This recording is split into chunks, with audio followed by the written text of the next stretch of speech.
Think about your day so far. You probably booked a ride on your phone, you grabbed a coffee, you went to work. We're constantly dealing with businesses, right? But have you ever stopped to think about the invisible rules that are running in the background of all of it? These laws can seem, a bit abstract, but they have a very real impact on your life, your safety, and even your wallet. So let's dive in and unpack how these unseen rules really shape our world. So here's what we're going to cover. First, we'll quickly lay out the basic legal framework for businesses here in Australia. Then we're going to see it in action with three totally different real-world cases. We've got a ride-sharing app, a global mining giant, and even a local pizza shop. And finally, we'll connect all the dots to see why these rules matter so much to you and me. Okay, so before we get to the juicy case studies, we've got to understand the blueprint, right? The basic legal structure that creates all these rules in the first place. In Australia, we have a three-tiered system of government: federal, state, and local. And here's the key takeaway. All three of these levels create laws that businesses have to follow. It's not just one government body making all the rules. It's more like a layered system, where each level takes care of different kinds of issues. And when you look at all these different laws, they're really trying to do two main things. First, and this is a big one, they're there to protect you, the consumer. That means making sure products are safe and that businesses aren't trying to pull a fast one on you. Second, they're there to make sure there's fair competition. And why does that matter? Well, because more competition usually means more choices and better prices for us. And it forces businesses to be honest to win our business. All right, let's see how this all works in the real world with our first case. This one takes us right into the digital world with a platform you probably know very, very well. So, Australia's consumer watchdog, the ACCC, looked into Uber for some pretty misleading behavior. For almost 4 years, the app showed a warning message. You might have seen it. It said something like, "You may be charged a small fee since your driver is already on their way." The problem? Well, that message would often pop up even when people were trying to cancel inside Uber's own free cancellation window. And this wasn't just some small glitch affecting a few people. Nope. The ACCC figured that over 2 million Australian consumers were shown this misleading warning. You can see how that might stop someone from canceling a ride they were totally entitled to cancel for free, right? All because the app's message was, well, deceptive. But wait, there's more. For its Uber taxi service in Sydney, the fare estimates you'd see in the app were almost always higher than what the actual taximeter fare ended up being. So a trip that might actually cost, say, $25 could be estimated at $30 or $40, maybe nudging you to choose a different, more expensive Uber service instead. So what's the consequence for something like this? Well, the ACCC took Uber to federal court, and they both agreed to seek a penalty of a staggering $26 million. That is a very significant price to pay for misleading your customers. And this quote from the head of the ACCC really just nails the whole issue. This case is a perfect example of a modern regulatory challenge.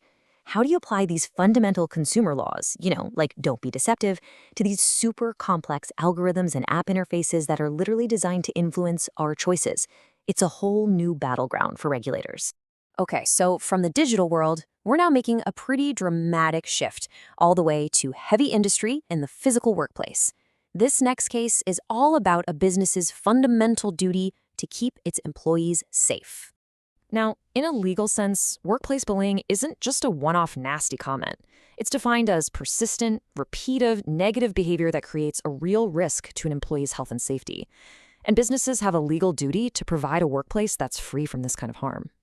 In 2022, the mining giant Rio Tinto released the findings from a massive, independent workplace review. And honestly, the results were shocking. Of the 10,000 employees who responded, nearly half said they had experienced bullying. For women working at remote mine sites, over 43% reported sexual harassment. And for First Nations employees, almost 40% had experienced racism. And buried inside those statistics was this just horrifying number. The report found that 21 women had reported actual or attempted rape or sexual assault. It's a stark reminder that workplace safety isn't just about hard hats and machinery, it's about psychological safety and just basic human dignity. So what happens when a report like this comes out? Well, in response, Rio Tinto's leadership publicly accepted all of the report's findings. The CEO called the behavior deeply disturbing, and the company committed to putting all 26 of the review's recommendations into action. This case is a really powerful reminder of the immense challenge in regulating workplace culture and how critical both laws and internal accountability really are. All right, for our third and final case, we're bringing it right down to the local level. This is about the rules that protect you every single time you decide to grab a bite to eat. This whole thing was kicked off by something that would turn anyone's stomach. A customer found a dead cockroach in their Domino's pizza. Yeah, and that one complaint is what set the entire regulatory system in motion.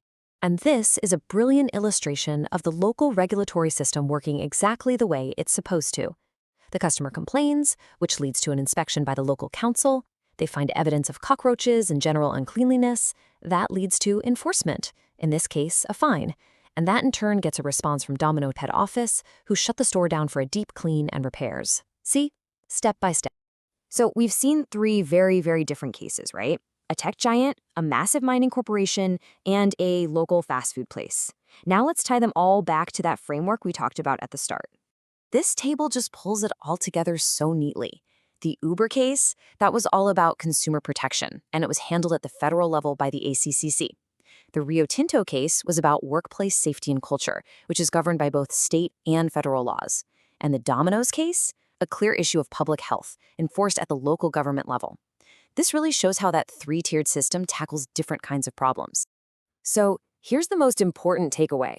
Business regulation isn't just boring paperwork or red tape that's designed to slow things down.